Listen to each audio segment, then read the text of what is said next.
एक इंसान सुबह अपनी डेस्क पर बैठता है, सामने पूरे दिन का सबसे ज़रूरी काम रखा है। एक ऐसा काम जो शायद महीनों से टल रहा है, लेकिन अगर आज हो जाए तो करियर या जिंदगी में एक बड़ा ठहराव और दिशा मिल सकती है। बिल्कुल। लैपटॉप खुलता है, उंगलियां कीबोर्ड पर जाती हैं, शरीर काम करने के लिए बिल्कुल तैयार है, लेकिन पहली लाइन टाइप करने से ठीक 1 सेकंड पहले दिमाग के किसी अंधेरे कोने से एक बहुत ही मासूम सी आवाज़ आती है, बस एक बार जल्दी से ईमेल चेक कर लेते हैं। हाँ, हो सकता है कोई ज़रूरी जवाब आया हो। सही कहा। दिमाग कहता है सिर्फ 1 मिनट लगेगा, और वो 1 मिनट का 45 मिनट में बदल जाता है, पता ही नहीं चलता। और जब उस स्क्रीन के सम्मोहन से इंसान बाहर आता है तो वो किसी अनजान देश के स्ट्रीट फूड का वीडियो देख रहा होता है, जिसका उसकी जिंदगी से कोई लेना देना नहीं है। कोई लेना देना नहीं। मेज पर रखी कॉफी ठंडी हो चुकी है, और वो जो सबसे जरूरी काम था, अब वो एक ऐसी बड़ी चिकनी और भयानक दीवार लगने लगता है जिसे पार करना नामुमकिन है। और उसके बाद अंदर एक अजीब सी थकान और ग्लानि भर जाती है। बिल्कुल। लोग इस स्थिति को अक्सर आलस का नाम दे देते हैं या खुद को कोसते हैं कि उनमें इच्छा शक्ति की कमी है, लेकिन ये आलस नहीं है, ये एक बहुत गहरी अदृश्य मनोवैज्ञानिक स्थिति है। एक ऐसा जाल है जिसे हम हर रोज जीते हैं बिना ये जाने कि हमारे ही दिमाग ने हमारे खिलाफ कितनी बड़ी साजिश रची है। देखिए, इस जाल की सबसे डरावनी बात यही है कि ये बिल्कुल सामान्य लगता है। जब हम इस पूरी प्रक्रिया को गहराई से देखते हैं तो वो सच सामने आता है जो आमतौर पर लोगों को नहीं दिखता। हाँ, ये समय की बर्बादी या कमजोर इच्छा शक्ति का मामला है ही नहीं। ये असल में हमारे दिमाग के एक बहुत ही शक्तिशाली और प्राचीन रसायन, जिसे डोपामीन कहते हैं, उसके हाईजैक होने की सच्चाई है। लोग अक्सर सोचते हैं कि डोपामीन मतलब खुशी। हाँ, हम में से ज्यादातर लोगों की ये धारणा बन चुकी है कि डोपामीन से हमें खुशी मिलती है। हमें लगता है कि जब हम स्क्रीन पर कोई नोटिफिकेशन देखते हैं या कोई मजेदार वीडियो देखते हैं तो शरीर में जो एक लहर सी दौड़ती है वो डोपामीन का आनंद है। लेकिन असल में ऐसा नहीं है। बिल्कुल नहीं। मनोविज्ञान और न्यूरोसाइंस कुछ और ही कहानी कहते हैं। डोपामीन खुशी का रसायन है ही नहीं, ये उम्मीद और तलाश का रसायन है, यानी एंटिसिपेशन। अच्छा, इसका काम इंसान को खुश करना नहीं है, इसका काम हमें लगातार किसी चीज की खोज में लगाए रखना है। ये वो आवाजें जो कहती है कि अगले क्लिक पर या अगली स्क्रीन पर कुछ बहुत बड़ा और मजेदार मिलने वाला है। तो ये सिर्फ एक और बार की बेकरारी पैदा करता है। सही कहा। और सबसे बड़ी विडंबना ये है कि जब हमें वो चीज मिल जाती है जिसकी हम तलाश कर रहे थे, तो हम अंदर से संतुष्ट नहीं होते। वो स्क्रीन बंद करते ही एक अजीब सा खालीपन घेर लेता है, क्योंकि डोपामीन का काम तो पूरा हो चुका है ना। हाँ, उसने आपसे एक्शन करवा लिया। अब इंसान कैसा महसूस करता है उससे उस रसायन को कोई मतलब नहीं है। ये सुनकर तो मुझे बिल्कुल किसी कसीनो में रखी जुए की मशीन, मतलब स्लॉट मशीन की याद आ गई। बिल्कुल वैसा ही है। और जब सिक्के नहीं निकलते तो हम निराश होकर उठकर घर नहीं चले जाते। इसके विपरीत हम और ज्यादा उतावले होकर एक और बार लीवर खींचते हैं। वो जो लीवर खींचना है ना, उससे ठीक पहले की उत्तेजना ही डोपामीन है। हाँ, धड़कन का तेज होना, और अंत में हाथ में कुछ नहीं आता, सिर्फ एक और बार कोशिश करने की बेकारी ही बचती है। लेकिन यहाँ एक सवाल उठता है, अगर इंसान को अंत में खुशी नहीं मिल रही है, अगर वो स्क्रीन बंद करने के बाद खुद को थका हुआ और खाली ही महसूस कर रहा है, तो दिमाग इस नुकसान वाले सौदे को बार बार क्यों चुनता है? वो उस जरूरी काम की तरफ क्यों नहीं मुड़ पाता? क्योंकि हमारा पूरा तंत्र, हमारी पूरी बायोलॉजी लाखों साल पहले बिल्कुल अलग दुनिया के लिए डिजाइन हुई थी। पुराने समय में भोजन खोजना, शिकार करना या किसी खतरे से बचना एक भयंकर मेहनत का काम था। तब तो सुविधाएं नहीं थी। सही बात है। तब डोपामीन इंसान को उकसाता था कि जाओ, मेहनत करो, मीलों पैदल चलो, शायद आगे कोई मीठा फल मिल जाए। उस समय इनाम बहुत कम थे और मेहनत बहुत ज्यादा। लेकिन आज तो दुनिया पूरी तरह बदल चुकी है। बिल्कुल। आज हमारे हाथ में जो चमकती हुई स्क्रीन्स हैं, वो बिना किसी शारीरिक या मानसिक मेहनत के लगातार हमारे दिमाग को उत्तेजित कर रही हैं। और जब हम लगातार ऐसे काम करते हैं जो तुरंत प्रतिक्रिया देते हैं, जैसे टाइमलाइन को रिफ्रेश करना, जहां हर सेकंड एक नई तस्वीर, एक नया रंग, एक नई खबर आती है, तो उससे हमारे दिमाग का बेसलाइन स्टिमुलेशन, यानी उत्तेजना का जो एक सामान्य स्तर होता है, वो बहुत ऊंचा हो जाता है। और शायद यहीं से वो दीवार पैदा होती है जिसका जिक्र हमने शुरू में किया था। क्योंकि जब वो इंसान अपना फोन छोड़कर किसी गहरे और शांत काम की तरफ मुड़ता है, जैसे कोई रिपोर्ट लिखना या कोई किताब पढ़ना, अपने भविष्य की योजना बनाना। हाँ, तो वो काम उसको अचानक बहुत उबाऊ और दर्दनाक लगने लगता है। इस दर्दनाक लगने के पीछे एक बहुत ही ठोस शारीरिक कारण है जिसे समझना बहुत जरूरी है। देखिए, जब दिमाग को लगातार बहुत ज्यादा डोपामीन मिलता है तो वो इस बाढ़ से खुद को बचाने के लिए अपने ही डोपामीन रिसेप्टर्स को कम कर देता है। इसे डाउन रेगुलेशन कहते हैं। Down regulation? हाँ, ये वैसा ही है जैसे कोई बहुत शोरगुल वाले रॉक कॉन्सर्ट से बाहर आता है तो उसे कुछ देर तक सामान्य आवाजें भी सुनाई नहीं देती। उसके कान उस शोर के आदी हो चुके होते हैं। दिमाग के साथ भी यही होता होगा। बिल्कुल यही होता है। रिसेप्टर्स कम होने की वजह से अब इंसान को सामान्य और शांत कामों से कोई उत्तेजना महसूस ही नहीं होती। एक तरफ वो डिजिटल दुनिया है जहां हर सेकंड रंग बदल रहे हैं और दूसरी तरफ एक खाली सफेद पन्ना है जो कोई शोर नहीं कर रहा, कोई नाम नहीं दे रहा। सही कहा। दिमाग के लिए उस उच्च स्तर की उत्तेजना से अचानक इस शून्य उत्तेजना वाले काम पर आना एक सदमे जैसा होता है। इस गैप को, जिसे स्टिमुलेशन गैप कहते हैं, इसको पार करना इंसान के लिए बहुत भारी हो जाता है। मतलब हम उस गैप को बर्दाश्त नहीं कर पाते। और ऐसे में हमारा ही दिमाग उस दर्द से बचने के लिए हमारे साथ 3 बहुत ही चालाक चालें चलता है ताकि वो वापस उसी उत्तेजना वाले संसार में लौट सके। ये बहुत दिलचस्प है कि हमारा ही दिमाग हमें धोखा दे रहा है। ये चालें किस तरह की होती हैं? पहली चाल है ताल मटोर या बाद में कर लेंगे का भ्रम पैदा करना। दिमाग बहुत ही प्यार और तार्किकता से समझाता है कि ये काम तो बहुत आसान है, अभी मूड नहीं बन रहा है, इसे हम दोपहर में ताजे दिमाग से कर लेंगे। हाँ, अभी थोड़ा आराम कर लेते हैं। लेकिन वो दोपहर का ताजा दिमाग तो कभी आता ही नहीं, कभी नहीं आता। दूसरी चाल और भी गहरी है। दिमाग हमें ये यकीन दिलाने लगता है कि जो उत्तेजना हमें उस स्क्रीन से मिल रही है वही जीवन का असली आनंद है। वो कहता है कि यही तो मजा है, दुनिया भर की जानकारी मिल रही है, इसे क्यों छोड़ना। जबकि असल में वो सिर्फ एक खोखली उत्तेजना है, कोई गहरा सुकून या ज्ञान नहीं है उसमें। सही बात है। और तीसरी चाल है कुछ छूट जाने का डर, जिसे असल लोग फोमो कहते हैं। दिमाग खतरे की घंटी बजाता है कि अगर अभी मैसेज चेक नहीं किया या न्यूज़ नहीं देखी तो शायद दुनिया में कोई बहुत बड़ी घटना घट जाए और हम पीछे रह जाएं। ये तीसरी चाल तो शायद सबने महसूस की होगी। ऐसा लगता है जैसे पूरी दुनिया एक पार्टी में है और सिर्फ हम अकेले बाहर खड़े हैं। बिल्कुल। और ये जो डाउन रेगुलेशन वाली बात आपने बताई, इसे समझने के लिए एक बहुत ही सटीक उदाहरण दिया जा सकता है। ये वैसा ही है जैसे अगर कोई लगातार बहुत तेज मसालेदार और अत्यधिक मीठा जंक फूड खाए। अगर किसी को सुबह शाम सिर्फ कृत्रिम चीनी और तीखे मसालों वाला खाना दिया जाए तो उसके स्वाद की ग्रंथियां सुन्न हो जाती हैं। स्वाद ही चला जाता है। हाँ, और उसके बाद जब आप उसे एक सामान्य पौष्टिक और ताज़ा सेब खाने को देंगे तो उसे वो सेब बिल्कुल फीका, सूखा और बेकार लगेगा। जबकि सेब में कोई खराबी नहीं है। सही बात है, सेब में कोई खराबी नहीं, खराबी उस इंसान की स्वाद ग्रंथियों में है। हमारा दिमाग भी इन डिजिटल मसालों का इतना आदी हो चुका है कि उसे शांति से बैठकर सोचने का फीका स्वाद बर्दाश्त ही नहीं होता। मैंने खुद कल ही ये महसूस किया। मैंने सोचा कि आज मैं पूरी एकाग्रता से लिखूंगी, इसलिए फोन को दूर रख दिया और 10 मिनट बाद मैंने खुद को खाली दीवार पर से पपड़ी उतारते हुए ध्यान से देखते हुए पाया। ये बहुत आम बात है।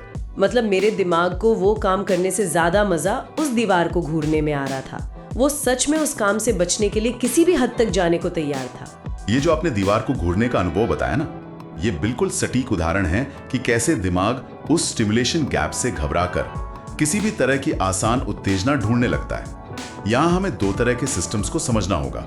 एक होते हैं ओपन सिस्टम्स और दूसरे क्लोज्ड सिस्टम्स। ओपन और क्लोज सिस्टम्स, अच्छा। हाँ, हमारा जो डिजिटल जंक फूड है वो ओपन सिस्टम है। इंटरनेट, सोशल मीडिया की टाइमलाइन या ईमेल का इनपुट्स, इनका कोई अंत नहीं है। इंसान जीवन भर स्क्रॉल कर सकता है और वो कभी खत्म नहीं होगा। यह हमें लगातार एक अंधी सुरंग में धकेलते जाते हैं जहां कोई किनारा नहीं है। और क्लोज्ड सिस्टम? दूसरी तरफ क्लोज सिस्टम्स होते हैं, जैसे एक खाली पन्ना या एक किताब का अध्याय या एक एक्सेल शीट। इनकी एक सीमा है, इनका एक अंत है, इनमें कोई शोर नहीं है, कोई लालच नहीं है। तो जब इंसान अपने दिन की शुरुआत किसी ओपन सिस्टम से करता है, मतलब सुबह आंख खुलते ही फोन हाथ में ले लेता है, तो वो सुबह सुबह ही अपने दिमाग को वो मसालेदार जंक फूड दे देता है। और फिर उसके बाद पूरे दिन के लिए उस क्लोज्ड सिस्टम पर काम करना एक सजा बन जाता है। बिल्कुल। अब जब ये समझ आता है कि हमारा दिमाग ही बिना किसी घर्षण के डोपामीन ढूंढने के लिए हमारे खिलाफ काम कर रहा है, तो एक बड़ा सवाल उठता है। अक्सर लोग सोचते हैं कि जब उन्हें ये बात समझ आ गई है तो वो कल सुबह से अपनी पूरी इच्छा शक्ति यानी विल पावर लगा देंगे और फोन को हाथ नहीं लगाएंगे। हाँ, लोग सोचते हैं कि बस खुद को मजबूत कर लेंगे। लेकिन क्या ये काम करता है? यही लोग सबसे बड़ी हार का सामना करते हैं। देखिए, इच्छा शक्ति कोई ऐसा जादुई कुआं नहीं है जिसका पानी कभी खत्म ना हो। ये एक बहुत ही सीमित संसाधन है जो दिन भर में फैसलों और तनाव के साथ धीरे धीरे कम होता जाता है। अच्छा। जब लोग अपने फोन को अपनी मेज पर सामने रखकर उसे न छूने की कोशिश करते हैं तो उनकी ऊर्जा उस काम को करने में नहीं बल्कि खुद को उस फोन से दूर रखने में खर्च हो रही होती है। वो लगातार अपने ही दिमाग से एक युद्ध लड़ रहे होते हैं। तो फिर इसका हल क्या है? असली और स्थायी बदलाव इच्छा शक्ति से नहीं बल्कि रुकावट या फ्रिक्शन के इस्तेमाल से आता है। इंसान स्वभाव से ऊर्जा बचाना चाहता है। हमारा दिमाग वही काम चुनता है जो सबसे आसान होता है। तो राज की बात यह है कि जिन आदतों ने हमें जकड़ा हुआ है उनके रास्ते में भारी रुकावटें डालनी होंगी और जो जरूरी काम है उन्हें इतना आसान बनाना होगा कि उन्हें शुरू करने में कोई दिमागी ऊर्जा ना लगे। रुकावट की बात सुनने में तो बहुत अच्छी लगती है, लेकिन चलिए सच्चाई पर बात करते हैं। हम आज के ज़माने में जी रहे हैं। बॉस का मैसेजिंग ऐप पर आता है, बैंक का काम करने के लिए फ़ोन पर OTP चाहिए होता है। मैं अपना फ़ोन किसी दूसरे कमरे की अलमारी में बंद करके तो नहीं रख सकते। सही बात है। तो क्या ये अलमारी में फ़ोन बंद करने वाली बात या ये जो फ्रिक्शन है, ये सिर्फ उन लोगों के लिए एक विलासिता नहीं है जिन्हें दुनिया से पूरी तरह कटे रहने की आज़ादी है? एक आम इंसान जो काम कर रहा है वो कैसे रुकावट डाले? ये एक बहुत ही व्यवहारिक और ज़रूरी चिंता है। देखिए, जब हम रुकावट की बात करते हैं तो इसका मतलब ये नहीं है कि आप तकनीक को अपनी ज़िंदगी से पूरी तरह बाहर फेंक दें या किसी गुफा में चले जाएं। हमें डिवाइस को नहीं बल्कि डिवाइस के अंदर मौजूद रास्तों को मुश्किल बनाना है। वो कैसे? अगर काम के लिए फ़ोन चाहिए तो रुकावट का मतलब है कि उन खास ऐप्स को स्क्रीन के पहले पन्ने से हटा देना जो हमें खींचती हैं। फोन की स्क्रीन को ग्रे स्केल यानी ब्लैक एंड व्हाइट कर देना, जिससे वो रंगीन कसीनो जैसा दिखना बंद हो जाए और सिर्फ एक टूल लगे। हाँ, ये एक अच्छा तरीका है। और जो ओपन सिस्टम्स हैं जैसे सोशल मीडिया या न्यूज़ ऐप्स, उन्हें उस डिवाइस से ही हटा देना जिस पर हम काम करते हैं। अगर उन्हें देखना ही है तो इसके लिए एक नियम बनाना है कि ब्राउजर में जाकर पासवर्ड टाइप करके ही उन्हें खोला जाएगा। यानी वो जो पासवर्ड टाइप करने की छोटी सी मेहनत है वो एक रुकावट बन जाएगी। बिल्कुल। ये जो अतिरिक्त 15 सेकंड की रुकावट है ना, ये दिमाग के उस ऑटोमेटिक लूप को तोड़ने के लिए काफी होती है। और इसी तरह काम को आसान बनाने का मतलब है कि अगर सुबह उठकर लिखना है तो रात को ही लैपटॉप पर वो खाली पन्ना खोलकर छोड़ देना चाहिए, ताकि सुबह पहला कदम उठाने में कोई फैसला न लेना पड़े। रास्ते की रुकावट को बढ़ाना और सही रास्ते को ढलान वाला बनाना, ये बात तो समझ में आती है, लेकिन यहाँ एक और गहरी समस्या है। वो क्या? मान लीजिए हमने फोन की स्क्रीन को ब्लैक एंड व्हाइट कर दिया, एप्स हटा दिए, हमने बाहरी रुकावटें खड़ी कर दी, लेकिन जो शरीर के अंदर की तलब है, जो एक अजीब सी बेचैनी होती है कि कुछ तो देखना है, वो तो सिर्फ एप्स हटाने से खत्म नहीं होगी ना। हाँ बिल्कुल। जब बाहरी शोर बंद होता है तो अंदर का शोर बहुत तेज हो जाता है। तो इंसान उस अंदरूनी तलब और खालीपन से कैसे लड़े? सबसे पहली बात, इस तलब से लड़ना नहीं है बल्कि शरीर की केमिस्ट्री को बदलना है। जब हम अचानक डोपामीन की उस बाढ़ को रोकते हैं तो शरीर विड्रॉल से गुजरता है। दिमाग उस खालीपन से घबराने लगता है, उसे लगता है कि कुछ बहुत गलत हो रहा है। इस अंदरूनी तलब को शांत करने के लिए हमें दिमाग के दूसरे रसायनों की मदद लेनी पड़ती है, जिन्हें हम हियर एंड नाउ रसायन कह सकते हैं, जैसे ऑक्सीटोसिन और एंडोर्फिन्स। हियर एंड नाउ मतलब जो अभी इस पल में है। हाँ, डोपामीन भविष्य की तरफ भागता है कि आगे क्या है, अगला क्या है। वो हमारे शरीर में एक हल्का तनाव पैदा करता है, लेकिन ये हियर एंड नाउ रसायन हमें वर्तमान में इसी पल में सुरक्षित महसूस कराते हैं। और ये काम कैसे करते हैं, ये समझना बहुत दिलचस्प है। बताइए कैसे करते हैं ये काम? जब हम लगातार स्क्रीन देखते हैं तो हमारी आंखों का फोकस एक बहुत ही संकरी और छोटी जगह पर टिक जाता है। विकासवाद यानी एवोल्यूशन के अनुसार ये संकरा फोकस दिमाग के अमिगडाला को संकेत देता है कि हम किसी शिकार के पीछे हैं या किसी खतरे में हैं, जो तनाव बढ़ाता है। अच्छा, मतलब हमारा दिमाग कॉन्स्टेंटली एक तनाव की स्थिति में रहता है? बिल्कुल। लेकिन जब हम बाहर खुली जगह में जाते हैं, जब हम शांत चलना शुरू करते हैं, जिसे कंटेम्पलेटिव वॉकिंग कहते हैं, तो हमारा पेरिफेरल विजन यानी आसपास देखने का दायरा चौड़ा हो जाता है।